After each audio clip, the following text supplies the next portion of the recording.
As an EMT, you're probably asking yourself, okay, I haven't really been exposed to a whole lot of death. Or maybe, I did experience death, but, it was my grandma and she was 90 years old and I kind of expected her to pass away. And then maybe for some of you, this is not a new concept.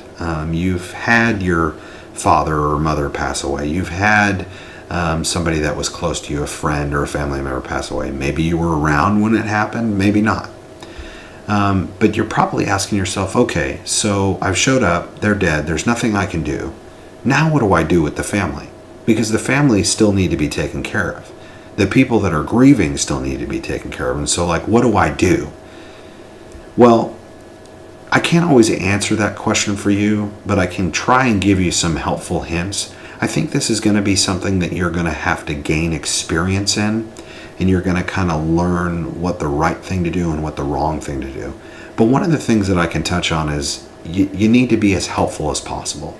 And helpful may not necessarily be talking to them and giving them advice on how they should do stuff. It may just be being helpful. Is there anything I can get for you? Would you like me to sit here and just be with you? Is there anybody that I can call? Making simple suggestions. Most importantly, we always want to be ourselves, okay? I'm not asking you to be Josh. I'm not asking you to be Danny. I'm not asking you to be one of the other students in the class that you think kind of seems more professional and more upfront and more outgoing. I'm asking you to be yourself, because you're going to be the one that's going to be in that situation, and you're going to have to react based on how you think you should react. You're going to need to use common sense. And so you need to be yourself. And you also need to be sincere. I mean, that's the fact of the matter. You may get to a place in your career where you've seen so much death, you've been around it to where you kind of get numb. But you have to understand that the person on the other side, that family member, that loved one, may not be seeing it that way. And so we just need to be careful that even if we get to that place, we still need to be sincere, and we still need to try and put ourselves in their shoes and be compassionate as much as possible. In actually interacting with that family member, we want to make sure that we're always acting in a calm manner, getting excited along with the patient, yelling at them if they're getting angry and screaming and shouting. Sometimes that might just be part of their grieving process. We may need to just let them go, okay? And I'll give you a perfect example. There was a daughter, a girl that was 16 years old who had walked in on her mother. She had overdosed on a bunch of pills. And when we showed up, that girl, that 16-year-old girl, was running around the house screaming, "How dare her do that to us? How dare her leave us like this? She's selfish. I can't believe she did that." And rather than kind of go in there, and of course her behavior was sort of inappropriate. At times she was cussing at us, she was cussing at the situation. She's going through that grieving process. And yes, okay, she's a 16-year-old girl, and how dare her sit here and cuss at me, who I'm the provider, and I'm the, provider that's been called, and I'm here to deal with the problem. But she's going through that process, and that process is very different than maybe the way I would go through it, or maybe the way you would go through it. And so we need to be careful and act in the best calm environment possible, and act in such a way where we can kind of put the situation at ease and, speak to them in a soft, quiet voice. Because again, they're going through that grieving process, and we need to understand that. Now, that doesn't mean, if they're throwing things around and being violent, okay, yeah, you're going to have to put your foot down. But you won't necessarily have to shout at those people with the way maybe, you've dealt with it in your own personal domestic stuff. We just need to be careful. And so we always want to act in a manner that's calm.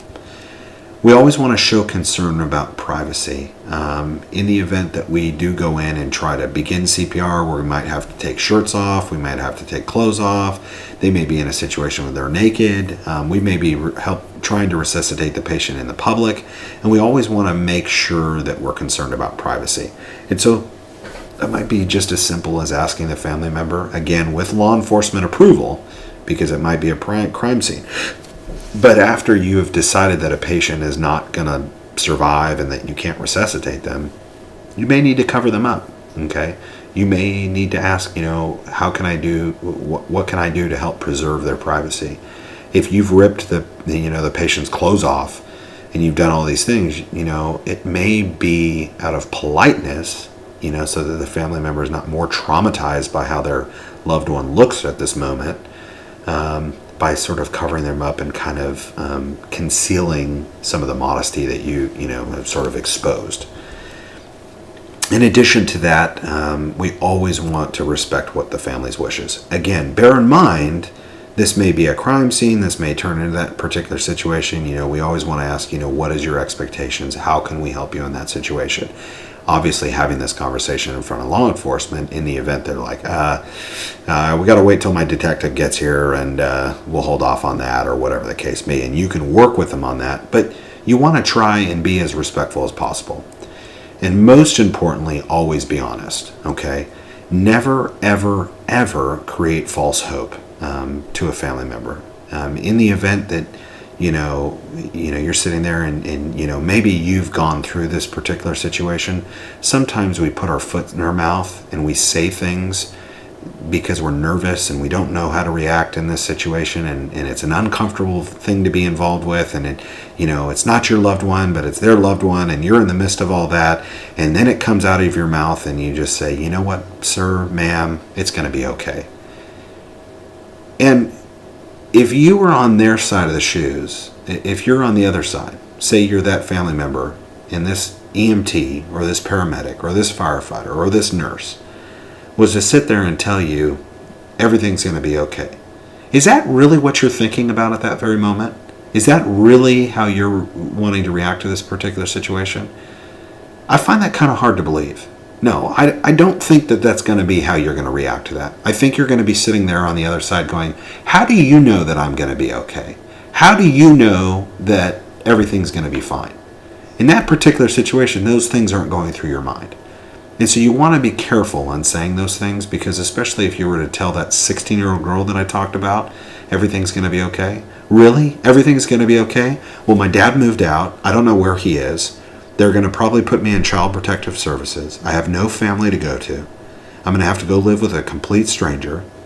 I'm never going to have a mom again. I'm never going to have family again that I know. It's always going to be somebody different. So you tell me how I'm going to be fine.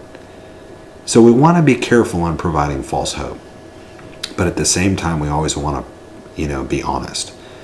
If being honest sometimes is, telling somebody the truth is better than lying. And that's definitely true especially for the grieving person, because of the way that they might react if they find out that you are lying.